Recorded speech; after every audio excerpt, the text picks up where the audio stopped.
د شپې داستان.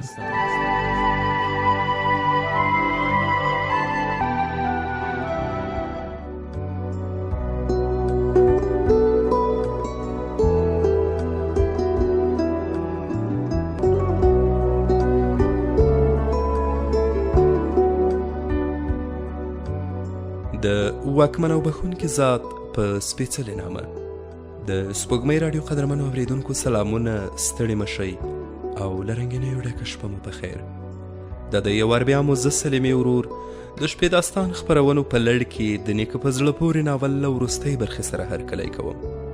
هیله ده د داستان له تیرو برخو مو ډېر څه اخیستي وي او څه ناڅه مو د افغانستان پر له ویاړه ډک تاریخ د معلوماتو پانګه غني شوي وي. په همدې هیله راځو او د داستان وروستۍ برخه را پیلوو.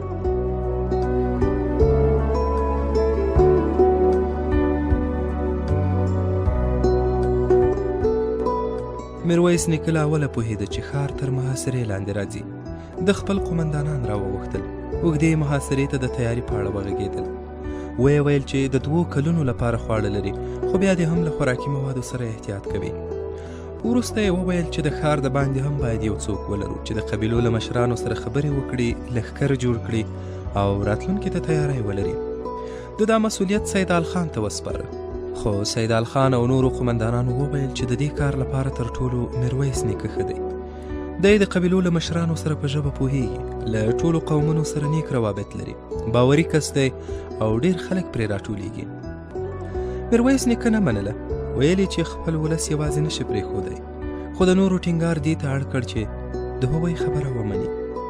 قومندانانو وویل چې دا محاصره اوږده ده، میرویس نیکه د خپله کورنۍ هم له ښاره وباسي. خو میرویس نیکه وویل چې ټول ښار د کورنۍ ده، که ښار مري که پای د کورنۍ به هم ورسره وي. میرویس نیکه په 2مه ورځ یوازې له 100 جنګیالیو سره له ښاره ووت. 1 اونۍ وروسته تر ټول ښار پردي عسکر را وګرځېدل. خسرو خان خپلو جنګیالیو ته امر وکړ چې د هوا مرغان به هم ښار ته له ننوتو او وتو راګرځوي. میرویس نیکه لومړی کلات ته لاړ، له مختلفو قومونو سره وغږېد، ټولو د مرستې ژمنه وکړه. میاشت وروسته یې د چمن او بوري خواته حرکت وکړ. له بلوڅو، کاکړو او د نورو قومونو له مشرانو سره یې هم خبرې وکړې. بیا د ابدالیو پاتې مشرانو ته ورغی. ټولو قبیلو د خپل ګډ کور د خلاصون لپاره د مرستې ټټرونه ووهل. میرویس نیکه له مختلفو قومونو 3000 جنګیالي برابر کړل. مانجې ته لاړ او همالته یې واړول. کله کله به له ښاره د کوترو په واسطه پیغامونه ورته را رسېدل. تر دې دمه د ټولو قومندانانو روحیه قوي وه.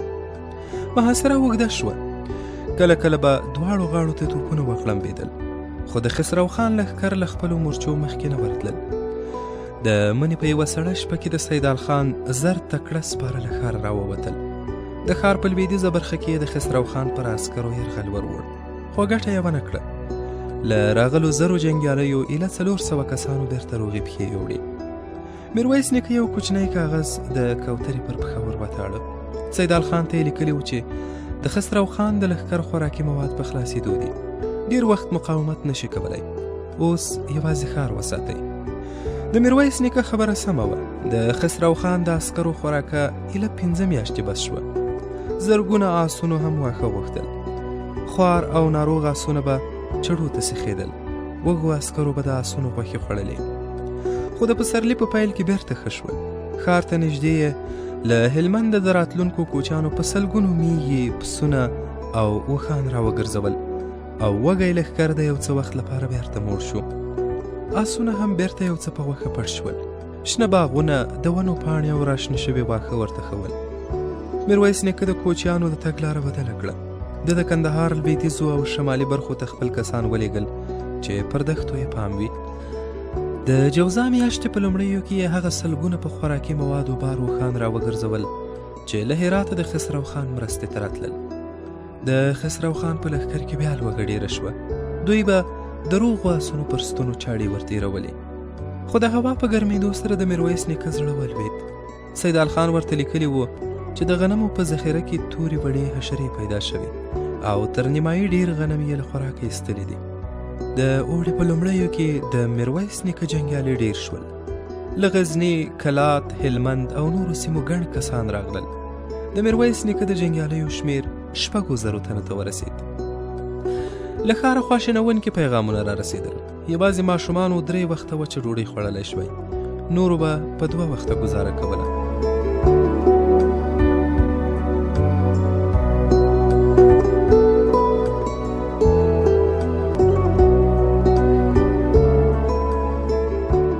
میرویس نیکه یو ځل د محاصرې پر لیکې حمله وروړه، نه کېده. د خسرو خان جنګیالیو سخت مقاومت وکړ، بیرته راوګرځېد. بالاخره میرویس نیکه فکر وکړ د باید د دښمن ځینې عسکر له مورچو راولاړ کړي وای. یوه شپه یې د محاصرې لیکې ته نږدې څو پسونه پرېښودل. له سپېده چاود سره د خسرو خان 2,500 وږیو جنګیالیو له خپلو مرچو منډه ور واخیسته. خو په ونو او کنډوالو کې د میرویس نیکه ناستو جنګیالیو د ټوپکو نلۍ ور واړولې. 2,500 کسان یو په بل پسې ولوېدل. خو دا چل بیا نشوی تکرارېدی. په ښار کې هم لوږه ډېره وه. د ماشومانو 3 وخته ډوډۍ 2 وخته شوې وه، او لویانو ته به یوازې 1 وخت ډوډۍ ورکول کېده. میرویس نیکه خواشینی و، نه یې خوراک ته زړه کېده او نه یې هم پوره خوب درلود. ډېر وخت به په فکرونو کې ډوب و. د باید د ښار محاصره ماته کړې وای. سردردي ورته پیدا شوه. کله کله به یې له پوزې وینه راتله. طبیبانو د استراحت مشوره ورکړه، خو میرویس نیکه قرار نه کېناسته. دی به سره لمر ته ټوله ورځ پر آس سپور و، تر محاصرې به راګرځېده. د دښمن کمزوري ټکي به یې معلومول. کله کله به یې آس لرې ودراوه، 100 ګزه به پر سینه وښویېد. د انګورو په وچو جوو او لښتو کې به مخکې لاړ. د محاصرې لیکې ته به نږدې ورغی. په ساعتونو به د اوړي سره لمر ته پروت و او د دښمن جنګیالیو ته به یې په ځیر ځیر کتل. یوه غرمه د نورو خیمو په منځ کې ولاړې یوې لویې خیمې ته بګۍ ودرېدې. میرویس نیکه ورته ځیر شو. څو ځله یې په سترګو راغلې خوله پاکه کړه. بګیو ته د لرګي درانه صندوقونه ورپورته کېدل. بګۍ ډکې شوې، حرکت یې وکړ. د محاصرې له خط سره سمې تلې، خو چېرته چې به توپ و به درېدې. هر توپ ته به 2 صندوقونه ښکته کېدل. میرویس نیکه وپوهېد چې دا لویه خیمه د توپ له ګولیو ډکه ده. بله شپه یې 300 جنګیالي ورسره کړل. له ټولو سره یوازې غشې او لیندۍ وې، خو د غشو څوکو ته په تیلو لړلې ټوټې ورغوستل شوې وې. دوی په تیاره کې مخکې لاړل، وچو باغونو ته ورسېدل. د اوږده ړنګ دیوال شاته کېناستل. څو ځایه یې له ځان سره وړو وچو ځوزو ته خوله ورکړه. د غشو پر سر تړلو غوړو ټوټو ور واخیست. په یوه ځل 300 بل غشي پر لویه خیمه ورغلل. په خط کې چیغې شوې، ټوپکې وډزېدې، له دیوالونو مړې لوټې راولوېدې. میرویس نیکه له خپلو ملګرو سره شاته منډه واخیسته. 2 کسان ولوېدل، نورو لرې د باغونو په ړنګو دیوالونو کې ساه ونیوله. ټولو خیمې ته کتل، چیغې وې، اور ته د اوبو ډک سطلونه ور وړل کېدل. یو دم درب شو، ځمکه ولړزېده. میرویس نیکه پر دیوال لاس ونیو، غوږونه یې ډب شول. په لویه خیمه کې د توپ 100 ګولۍ چاودلې وې. لویې خیمې ته نږدې خیمو هم اور اخیستی و. میرویس نیکه سهار وختي پر آس پښه واړوله. له لرې یې د چاودنې ځای ته وکتل. پراخه ساحه تکه توره ښکارېدله. په هدیره کې د خسرو خان وژل شویو پوځیانو ته 100 نوي قبرونه کیندل کېدل. د خسرو خان په لښکر کې ویره خپره شوه. 11 میاشتې محاصرې له لوږې او ناامیدۍ پرته بل څه نه لرل. یوه ورځ خسرو خان ته خپل 2 قمندانان ورغلل. وړاندیز یې دا و چې محاصره ماته او بیرته د هرات خواته حرکت وکړي. د خسرو خان له خولې لاړې باد شوې. ورغلي قمندانان یې توپ ته وتړل. دې کار د ډېرو جنګیالیو روحیه لا پسې کمزوري کړه. په ستړي او وږي لښکر کې ګډوډي ډېره شوه. ډېرو پوځیانو دا محاصره بې فایدې ګڼله. په سرتیرو کې به براله چغې اورېدل کېدې چې موږ خپلو کورونو ته ځو. له خسرو خان سره مخالفتونه ډېر شول. مجبور و، محاصره یې ماته کړه. 23,000 ورپاتې پوځیان یې د ښار جنوبي څنډو ته ورټول کړل. میرویس نیکه له خپلو 50,000 جنګیالیو او له خوراکي موادو ډک کاروان سره ښار ته ننوت. کاروان ته په زرګونو تور، خیرن او ډنګر لاسونه ور وغځېدل. سپرو په پاستو کې پیچلې پخې غوښې ورکولې. کورونه ړنګ ول. دیوالونه تور ښکارېدل. د زرګونو وړو زړو ښځو او ماشومانو د غومبرو هډوکي راختلي ول. میرویس نیکه له آسه ښکته شو. په ړنګو دیوالونو کې سره لمر ته پرتې ماشومې ته ور وګرځېد. کېناست.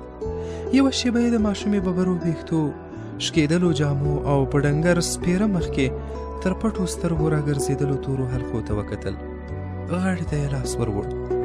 سړه وه. یو دم یې ماشومه له ځمکې راپورته کړه. د هغې سر یې په خپل ټټر پورې ولګاوه. غرې واخیست.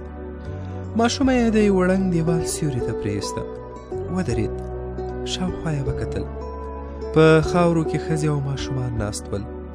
له چاودو خیرنو ډنګرو ګوتو یې غوړ څڅېدل. پر پخو غوښو یې بېواره خولې لګولې. میرویس نیکه یوه بام ته وخوت. د بازار او کورونو ړنګ دیوالونه لږو وهلي ول. له بامه کښته شو. آس ته ور وګرځېد. پر وږه یې لاس ولګېد. په بیړه یې مخ ور واړاوه. 4 هډوکي ډنګره پیغله ولاړه وه. میرویس نیکه په ځیر ځیر ورته وکتل. نجلۍ په غریو کې ورته وویل: ابا زه یم زینبه.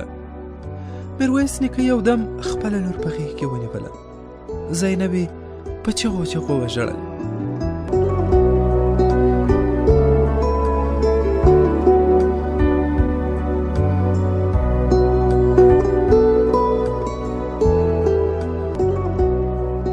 د میرویس نیکه په سترګو کې اوښکې ډنډ وې.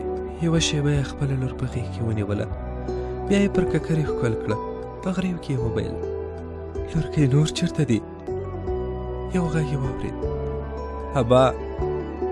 ور ویې کتل. محمود او حسین دواړه ولاړ ول. په لاسونو کې یې ټوپکې ښکارېدلې. میرویس نیکه تر 3 واړو اولادونو یو ځای لاسونه را وګرځول. ټولو یوه شېبه اوښکې توی کړې. بیا یې یو یو پر ټنډه ښکل کړ. پر خپلو لندو سترګو یې لستوڼی تېر کړ. ویې ویل: مور مو ښه ده؟ زینبې وویل: هو، هغه د نارنج په ماڼۍ کې د ناروغو ښځو او ماشومانو خدمت کوي. میرویس نیکه یو ځل بیا خپلو اولادونو ته وکتل. له اوښکو ډکې سترګې یې وځلېدې. یو دم یې وخندل: حسینه زویه، ته ډېر نه یې خراب شوی. تر زینبې او محموده یو څه په غوښه پټ یې. د نورو حق خو به دې نه وي خوړلی. زینبه په ژړا کې خندا واخیسته.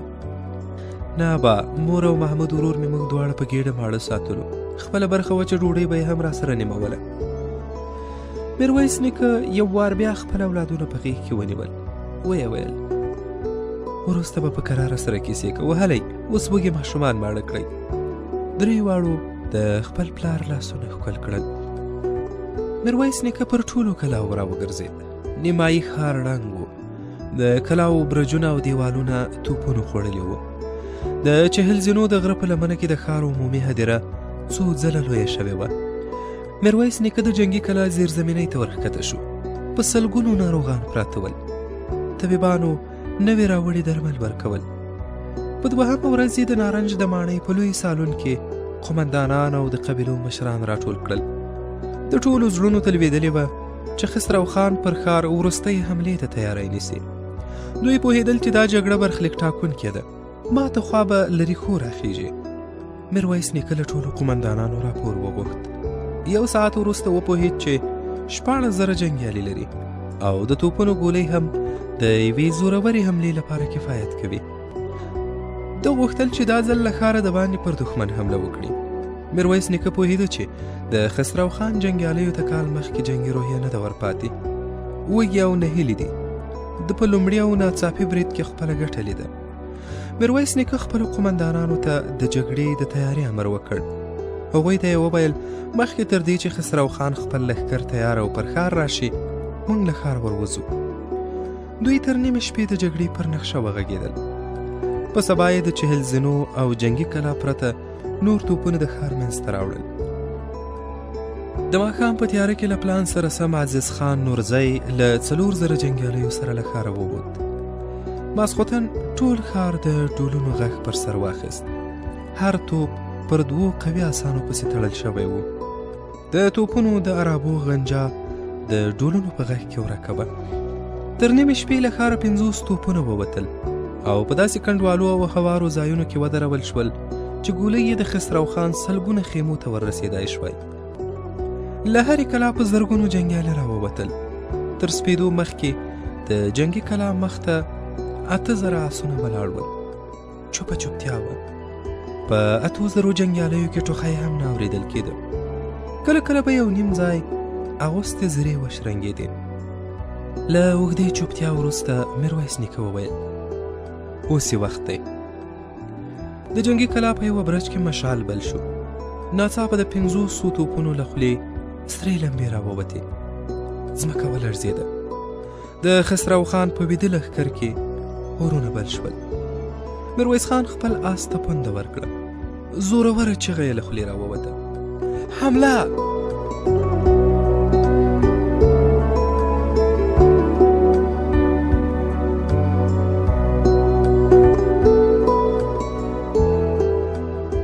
اتو زرو آسونو مخامخ منډه واخیسته. تر خپلو توپونو تیر شول. له مقابل لوري یوازې د توپونو 2 ګولۍ راغلې. د عزیز خان نورزي 4,000 جنګیالیو د دښمن توپچیان سرپورته کولو ته نه پرېښودل. له رڼا سره تن په تن جګړه ونښته. چغې وې، تورې وشرنګېدې، وینو دارې وهلې. د خسرو خان د جنګیالیو تلفات ډېر وو. دې ناڅاپي حملې خوبولو ورخطا عسکرو ته دومره وخت نه و ورکړی چې ان خپلې زرې واغوندې. توپچیان یې هم توپونو ته نه شوی ورولاړېدی. لمر راوخوت. له مړو دوړو چغې او د تورو شرنګا راتله. خسرو خان پر آس سپور و. دی زړور جنګېده. میرویس نیکه ځان ورساوه. د دواړو تورې سره وجنګېدې. تر منځ یې یو سپور تیر شو. خسرو خان توپانچه راویسته. یو غشی د میرویس خان د آس تر غاړې ووت. خسرو خان ماشه کش کړه. آس ولوېد. ګولۍ تشه تېره شوه. میرویس خان ټوپک ته ور وښویېد. تش و. خسرو خان ته یې وکتل. توره یې په لاس کې وه او په تیزۍ سره راته. میرویس خان شاوخوا وکتل. هېڅ هم نه و. خسرو خان ته یې سترګې ور واړولې. هغه په خاورو کې پروت و او نیزه یې تر زړه ختلې وه. د دښمن په لښکر کې وارخطا چغې پورته شوې: خسرو خان یې وواژه! هلی خسرو خان یې وواژه! د دښمن په لښکر کې ماته ګډه شوه. پلو او سپرو منډې وهلې. شیبه وروسته ټوله دښته د انسانانو او آسونو جسدونو نیولې وه. د اورو لمبې لا نه وې ناستې. ځای ځای تور لوګي پورته کېدل. د خسرو خان نیمایي عسکر وژل شوي وو. نور د هرات خواته په تېښته بریالي شول. وخت تیر شو. غمونه هیر شول. خلکو له 100 کلونو وروسته د ازادۍ احساس کاوه. ټول خوشحاله ول. د میرویس نیکه په امر جنګي کلاوې بیرته ورغول شوې. بازار او کورونه جوړ شول. په خلکو کې د خوشحاله ژوند هیلې راوټوکېدې. میرویس نیکه شپه او ورځ کار کاوه. ټول پوځیان یې منظم کړل. پوځي چوکاټونه یې ورته جوړ کړل. د ده په لښکر کې له ټولو قومونو راټول 20,000 منظم پوځیان موجود ول. د هند مغولي حکومت ته خپل استازي ورولېږل. له هغوی سره یې سوداګریزې اړیکې پیاوړې کړې. د خسرو خان له ماتې وروسته یو ځل بیا صفوي حکومت یو لښکر جوړ کړ او د رستم خان تر قومندې لاندې حملې ته راولېږه. خو د کندهار تر څنډو هم نه راورسېد. مات شول او صفوي حکومت بلې حملې ته زړه ښه نه کړ. میرویس نیکه شپه او ورځ د خپلو خلکو د هوساینې لپاره کار کاوه. سردردی یې ډېر شوی و. ډېر وخت به یې له پوزې وینه راتله. طبیبانو بیا هم د استراحت خبره ورته کوله. خو میرویس نیکه به ټوله ورځ د خلکو ستونزو ته د حل لارې لټولې. تر نیمې شپې به د قومونو له مشرانو سره ناست و. ټول یې یووالي او اتفاق ته رابلل. آخر ناروغۍ غلبه پرې وکړه. په 42 کلنۍ کې له پښو وغورځېد او په بستره کې پرېوت. ښار له خواشینۍ ډک و. وړو او زړو ژړل. دوی د خپل مشر د روغتیا لپاره دعاوې کولې. وړه مرغۍ په هوا کې وچوڼېده. وزرونه یې خلاص کړل. پر شنه پټي ورښکته شوه. دهقان کولبه وهله. د ونې سیوري ته ناستې ځوانې ښځې ورغږ کړل: راشه سا سمه که، تازه کوچ مې له تاوده پاستې سره درته راوړي. مرغۍ پورته شوه. په دښته کې لوی تجارتي کاروان بېغمه روان و. یو وسلوال کس هم نه ورسره ښکارېده. مرغۍ د ښار څنډو ته ورغله. څو ماشومانو په یوه پتک پسې منډې وهلې، خندل یې، پایڅې یې ګڼو وښو شنې کړې وې. ورهاخوا څو پیغلو له روانو اوبو منګې ډکول. مرغۍ د ښار پر سر تېره شوه. ښار ژوندی و، دوکانونه له مختلفو خوراکي موادو ډک ول. د ډول غږ راغی. په یوه کور کې واده و. ګڼو ځوانانو د اتڼ ګرده دایره جوړه کړې وه. مرغۍ پورته وخته. د اوو کلاوو پر دیوالونو منظم پوځیان ولاړ ول. خپلواک بیرغونه رپېدل. د توپونو خولې ټیټې وې. مرغۍ لاره چپه کړه. تر کروندو تېره شوه. لنډه دښته یې پر مخه ورکړه. د یوه قبر پر سر پر راشنه شوې ترخه کېناست. د قبر په مرمرینه شناخته لیکل شوي ول: د ستر غازي او خپلواکۍ اخیستونکي الحاج میرویس نیکه مقبره، د زیږېدو نیټه 1004 هجري قمري کال، وفات 1128 هجري قمري کال. لاندې یې د میرویس نیکه مشهوره وینا لیکلې وه: که سره یو نشئ، له خپلو اوږو د پردیو جغ نشئ لرې کولی.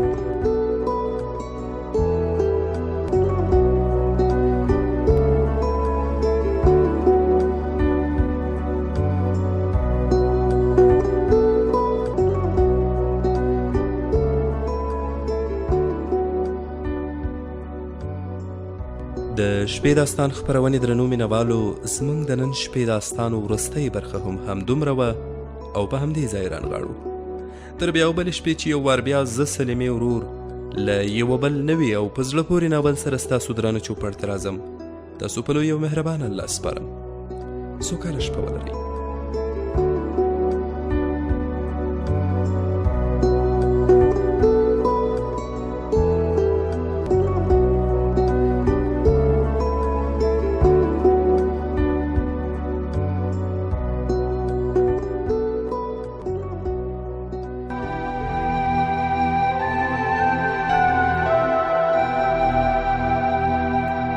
د شپې داستان.